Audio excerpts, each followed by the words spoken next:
الوقائع المخزنية ترفع هذا الشعار، فاعتقدت الوهلة الأولى أنه الموضوع يخص المغرب. يعني قلت أنه المغرب وقع فيها أخيرا، وقعت فيها ثورة، والشعب كشف عن إرادته أنه لا يرضى، لم يعد يرضى بالذل الذي يفرض عليه من إدارة المخزن.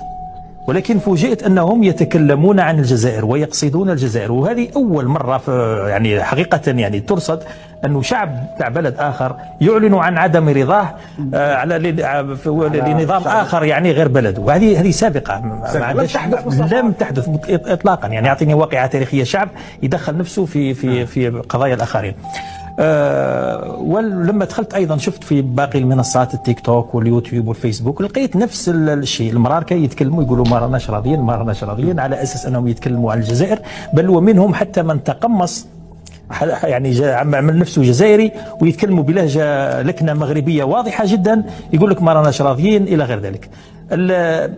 ماذا حدث؟ الشيء الذي حدث انه هناك من الجزائريين من تلقف هذا الشعار، وهم نوعان.